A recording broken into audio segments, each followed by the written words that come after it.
Apple's ecosystem of products has been well documented over the years. They've been working this way since the iPod days, but it is easy to assume because they were one of the first, they've got it all figured out. In this video, I'm going to break down some of the worst and most annoyingly frustrating things about the Apple ecosystem. Now this year, Apple announced a new design for software across all of its products, which it says is for a more unified experience. Now it's still too early to comment on how it will be received, but the initial feedback is pretty mixed. One of the major casualties of this design is Mac OS. Even before the redesign, Apple have been progressively bringing more design elements of iOS, an operating system designed for smaller screens, to its older, big screen brother Mac OS. And at first, this may make sense, but over time, we're seeing things like the System Settings app getting the iOS treatment, turning a reasonably navigable app into a scrolling checkbox nightmare, one that they are still trying to get right since its initial release in 2022. And it's not just settings. Design that made sense on a touch-first product like the iPhone or iPad are gradually showing up in macOS, like the ever-growing toolbars on applications and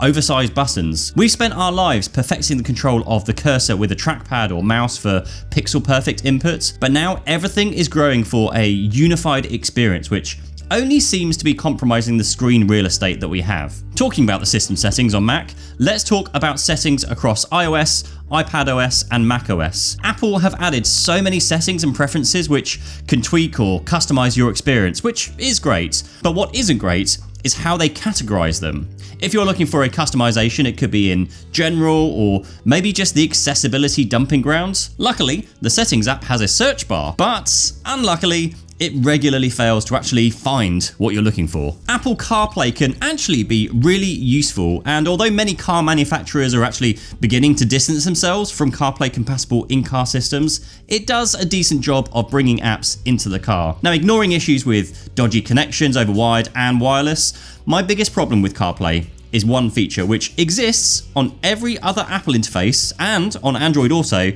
but absent in CarPlay. It's the simple ability to fast forward. In all of the music apps I've tested, none of them were able to scrub forwards or backwards. You can't grab the scrubber on the touchscreen, which honestly might not be the best experience, and you can't hold down the forwards or backwards controls in the car. Now this seems such a common interaction with music players, which is seemingly just missing in CarPlay, and it creates the temptation to reach for your phone, especially when listening to longer podcasts.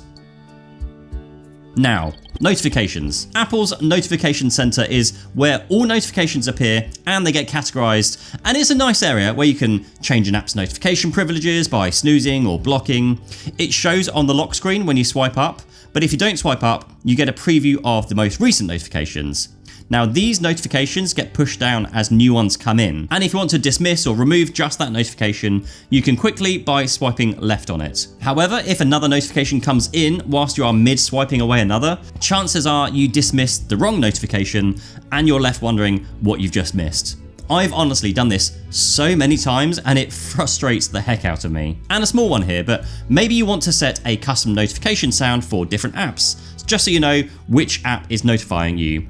The only option you have is to turn sounds on or off, and it's up to that app's developer what sound it actually uses, which would be great if they all implemented this, but instead, many apps just use the same confusing stock sound, so you're forced to pick up your phone to look at what it actually was. Call filtering on iOS has basically been non-existent on the iPhone, especially seeing the advancements from the likes of the Google Pixel devices from years ago. iPhone will highlight an incoming call with a maybe ID if it's a number that's in an email, which is nice, and it does support caller ID, but these features will not protect you from the spam and nuisance callers which some people receive multiple times a day. You can also send all unknown callers to voicemail, but this is a pretty aggressive technique. Now the good news is that some of the nice features we saw on Android are very slowly coming to iOS 26, such as call screening, where your phone will ask the caller who they are and then pop up on screen to see if you want to take the call.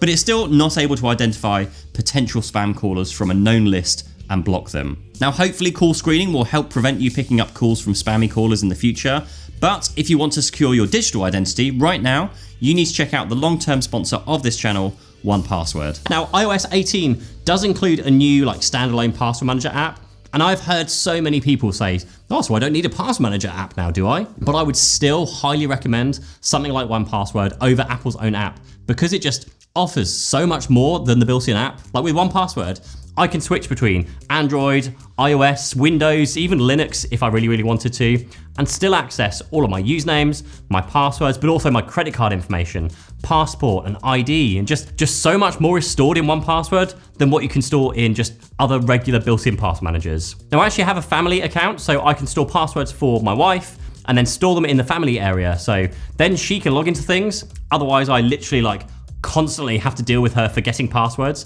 Sometimes that's for really important places too. So yeah, it's really, really useful. Now I do actually share 1Password with my team as well, so I can share logins to various YouTube tools and systems, including two-factor authentication codes. It is literally one of the very few apps which I use every single day of the week. I also love the keyboard shortcut on the Mac to quickly bring up and then copy and paste just the username or password without having to open the password manager, search for something, hit enter, copy the username, go back, paste, copy password, copy 2FA, huge rigmarole to do that. It is just so simple to use. So as a happy 1Password user for many, many years now, there is a discount down below for you on either a family or a personal subscription. And again, a huge thank you to 1Password for sponsoring this video. Let's talk about screen rotation. It is incredibly easy to disorientate your iPhone and yourself in the process. Just start playing a video, rotate your phone so it's full screen, lock your phone, and then get on with whatever you're doing. And then return to your phone and unlock it. And you're now stuck in a weird limbo where orientation is completely meaningless. Your world may be portrait, but your app's a landscape. And the phone just hasn't figured out that you're upright again. This has to be one of the most confusing things that can happen when you least expect it. Your options are the awkward dance of rotating your phone to get out of the full screen video, or try and be clever and open up the multitasking screen from swiping up from the left.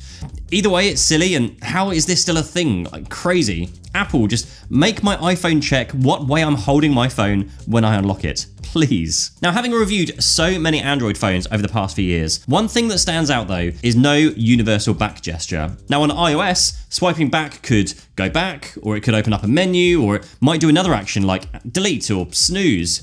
It is incredibly easy to accidentally go back when you were trying to do something else, or worse, accidentally delete an email when you're trying to go back a folder. Although this system-wide navigation gesture can be convenient, it is too conflicting with other controls, especially as Apple is pushing more and more features behind this minimalist design which can only be accessed with gestures. AirDrop should be one of the most convenient ways to transfer files from one Apple device to another, be it from your phone to your MacBook, or over to your friends with an Apple device. However, it can also be one of the most frustrating features.